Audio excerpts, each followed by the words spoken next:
But I want to ask a legitimate question. What path would Bernie Sanders have? I've heard people make the case that even if he doesn't win tonight, he can have a path after tonight. What path is that? Well, I think that if we're talking about looking at having meaningful like wins and not, I mean, we need to have like real, like Kansas, Minnesota level turnouts and better, you know, to really make that strong case.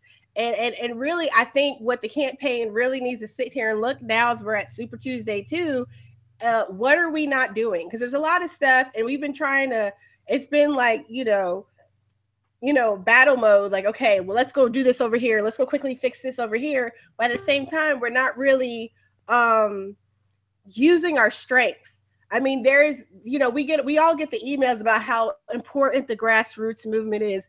They're not really utilizing us very well. They don't really mobilize us. And I understand it's difficult because they're running a campaign. They don't necessarily have the same time for the movement building aspect. But all these different groups and self-proclaimed leaders, myself included, I mean, we really need to work on the nuts and bolts as we're looking ahead to Pennsylvania, to Maryland, to New York, to California is like the big, you know, prize at the end of the rainbow, the pot of gold at the end of the rainbow. I mean, really looking at how are you building relationships now? New York is next month. You know, Maryland is next month. California is in June.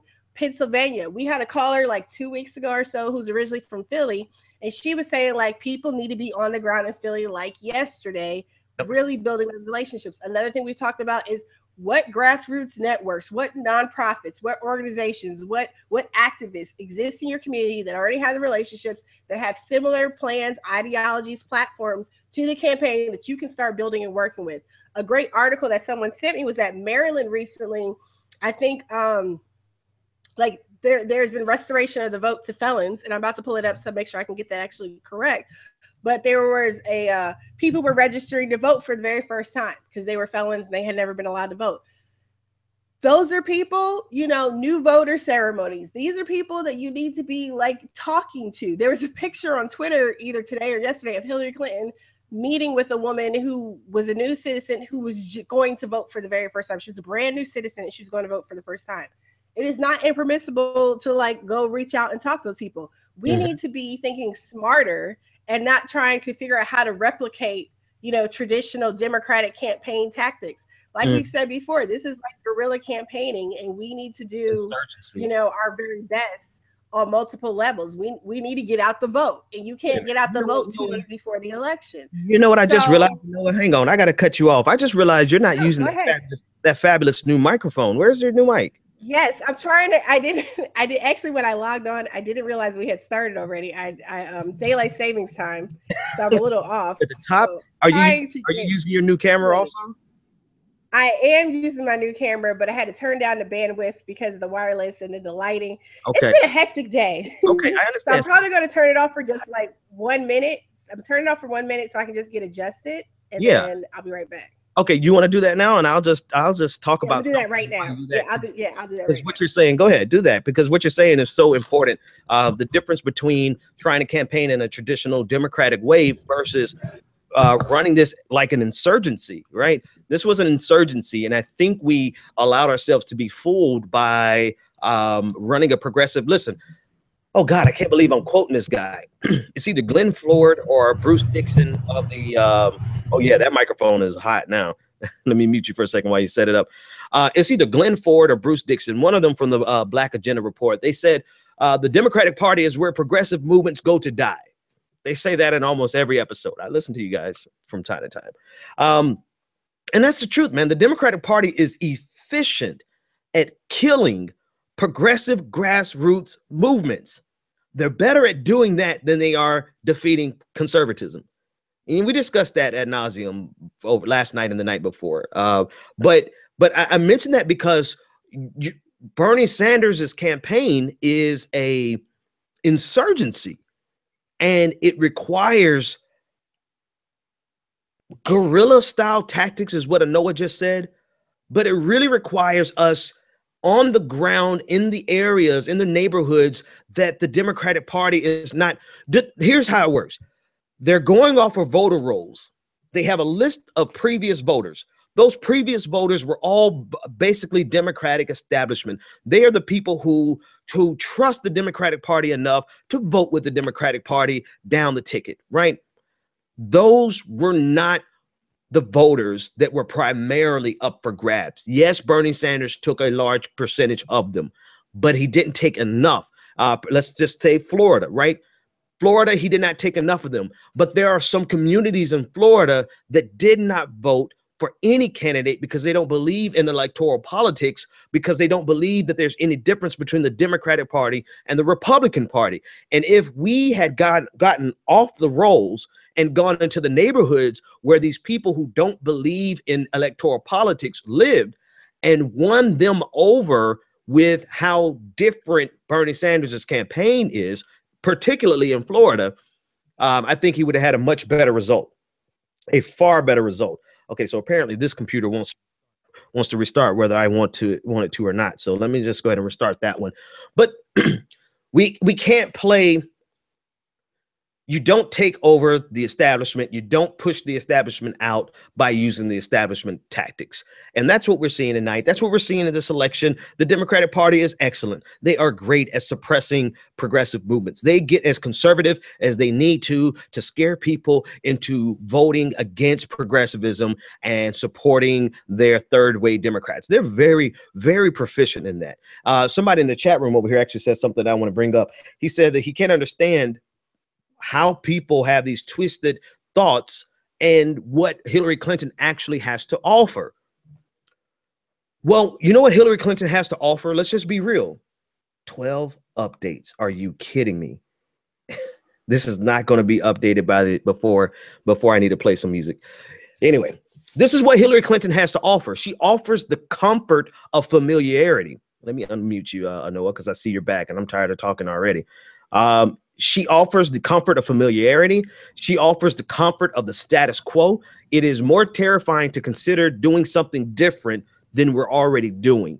And there's a lot of people who just are comfortable in what we're already doing.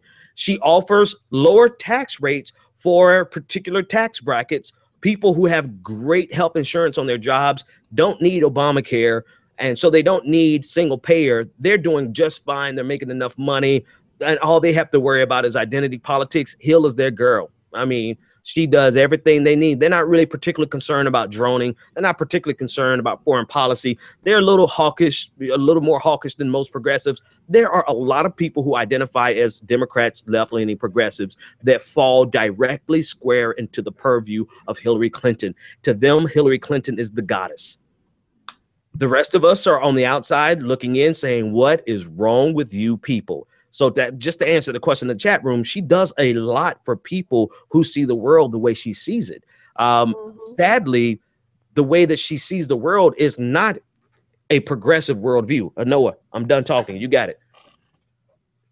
No, I just want to just announce for everyone. It just looks like the update we just got that Kasich, you know, surprise, surprise, is the projected winner in Ohio on the Republican side.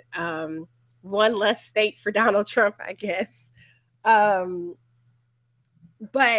I think that's absolutely right. I mean, there's plenty of people who feel that, especially when you talk about Black women, right? Because Black women are such a huge voting bloc. There are plenty of Black women who where women, you know, they see that her accomplishment is our accomplishment, which I don't understand that train of thought. And, you know, they do, you know, people have decent jobs. Like I have really good health care. I have federal, I'm a federal employee, so I have federal health insurance. So my health insurance is good regardless of what the ACA is or isn't. Like, you know, it's not, you know, we get like, you know, they talk about the senators and stuff like that. Like the health insurance is like Cadillac, is like the Cadillac of health insurance. So we're good. So, you know, like when people are like, oh, well, you people just want something. No, because actually that doesn't necessarily, you know, we already have good health insurance. I walk into I went and took the kids to get some dental work done, and they looked at my insurance for my dental insurance, and the girl was like, I have never seen coverage like yours before, ever. Like yours actually covers stuff.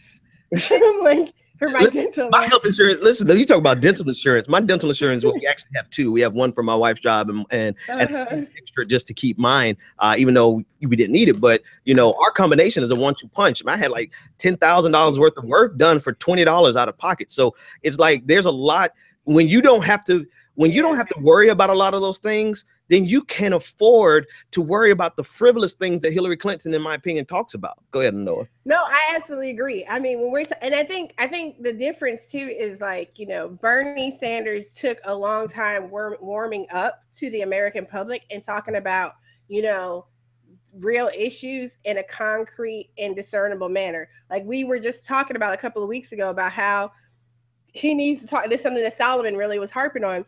He needs to be talking about education, and specifically K through 12 and funding and this, that, and the other. He just now started finally talking about that stuff. Like he needed to have been talking about it back in October. Like, okay, Wall Street is bad, but why? Like for the average person. Like, I really think that there are these really brilliant concepts that are being discussed. And somebody was complaining, they were like, well, Bernie Sanders talks on an eighth grade level. And I think that that's too high.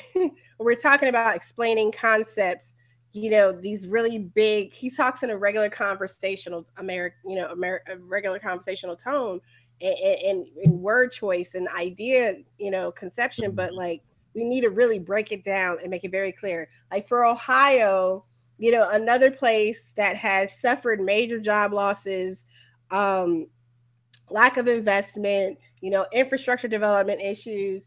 Like these are all the issues that Bernie Sanders is absolutely the best on. However, that message is not getting across enough to voters for that to be a real meaningful difference.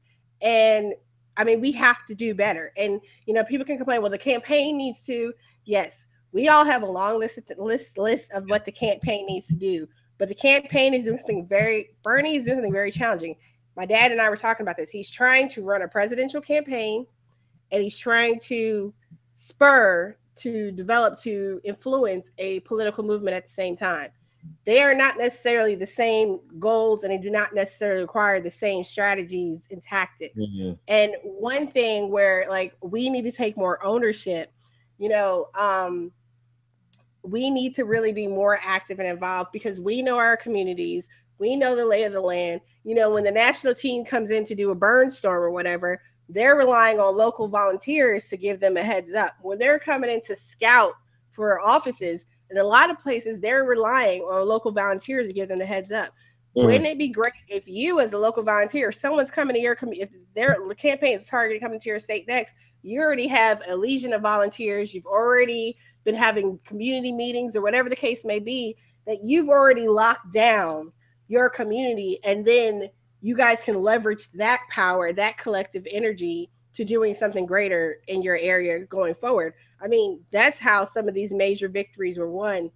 Phone banking is great, definitely helpful, and it's definitely needed, but you need actually people talking to people directly. You need to be, people should still be having, whether like one of coffee chats, whatever you can do to reach out. If there are church groups that'll let you come talk, like whatever you can do, but people need to be getting out into the community and actually talking to people, because that is how this turns around.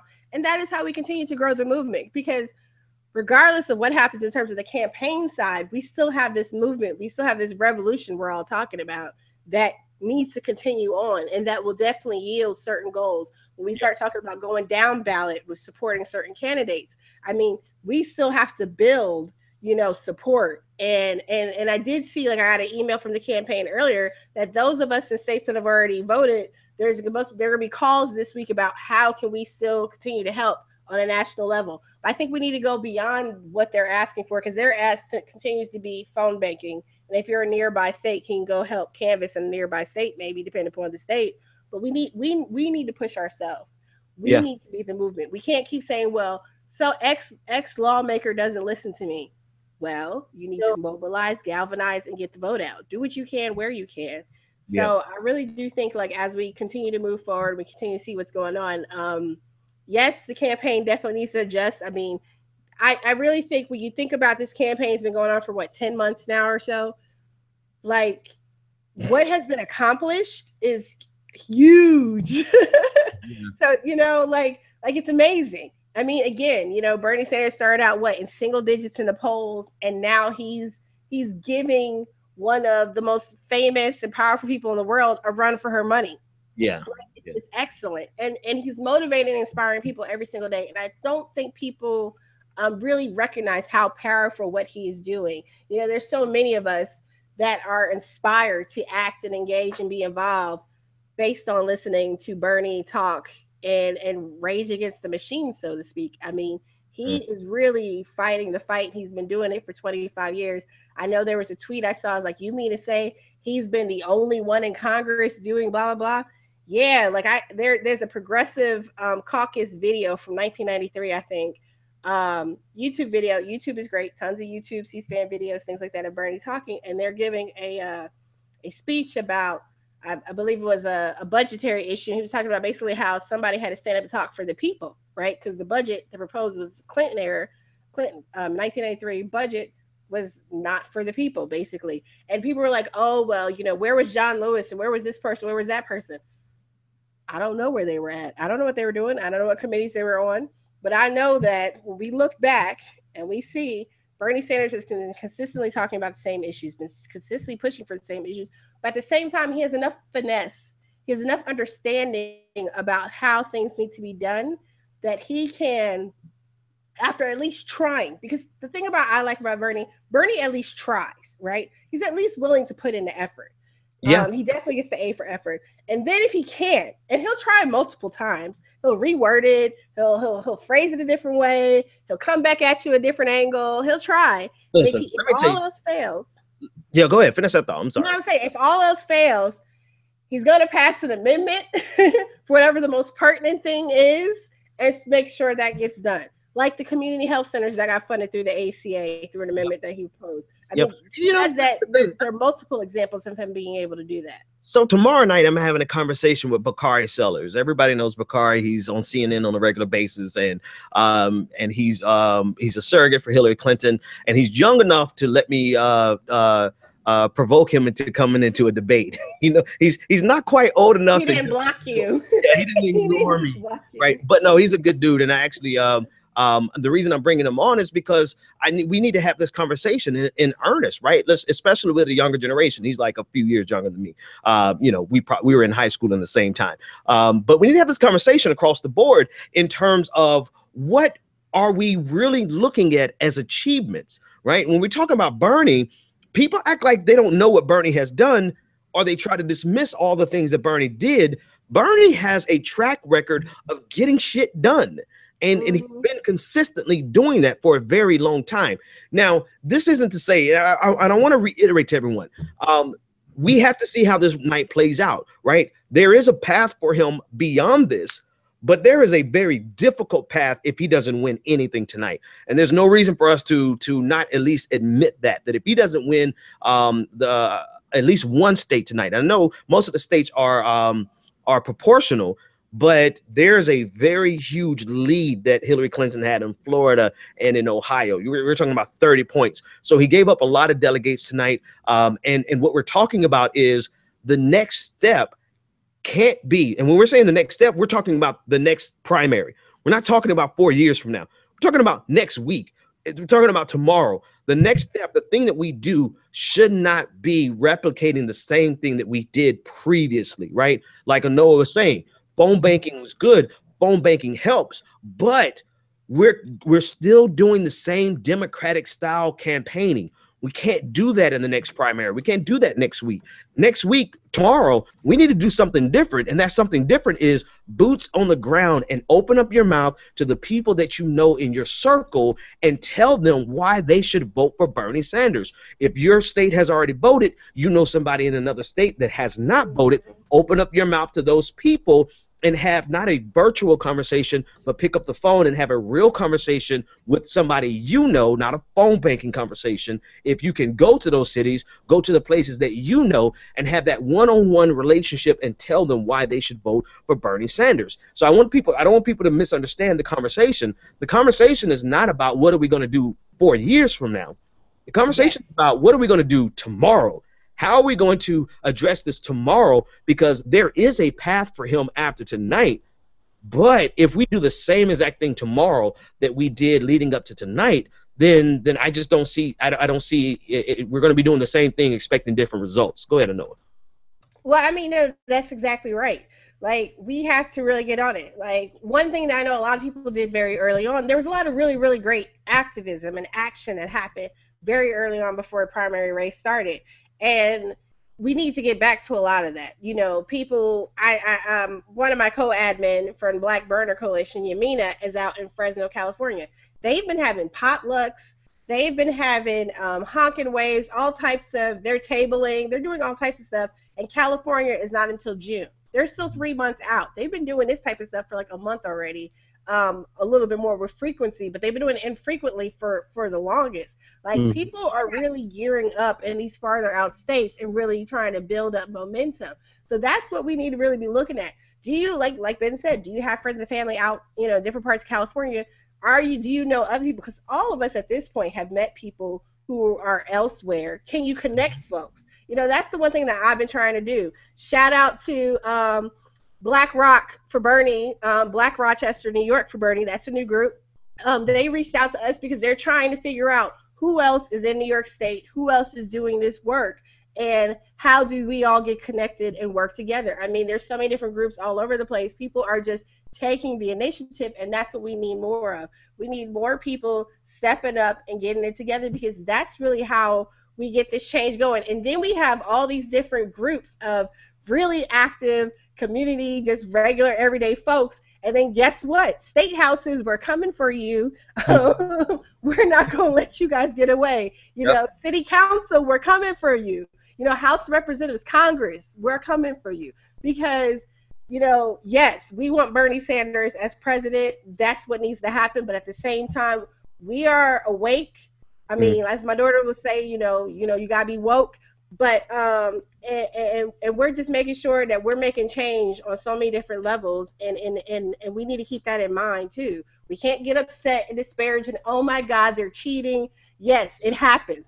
Did we expect anything less, right? We're talking about political establishment. They will fight tooth and nail and do whatever they have to do to maintain the system of power that they have in place. They do not care. They do not care that. They don't care. That's the whole you're not a real Democrat thing, right? They don't care. They want you to just be quiet, fall in line, and vote the party line. No, for me, we're not doing that. I'm not the one to relitigate something that's over. It's like we have to win it, and we have to win by such a margin that there's no question. And that's what that's one of the things that a lot of people approach me like, well, Ben, let's take a look at this. What about this what about Bill Clinton campaigning at the in Massachusetts? What about Bill Clinton campaigning in Chicago? And that's against the law. And even if let's say it's against the letter of the law. Let's say he gets arrested. Let's say he goes. That's not going to change the outcome of all of the campaigns that have happened so far. So instead of us relitigating what's happened, tomorrow, what do you do differently? That's the million-dollar question. All right, so I've been joined by Alex Law. Alex Law, he's been on the show before. I'm glad.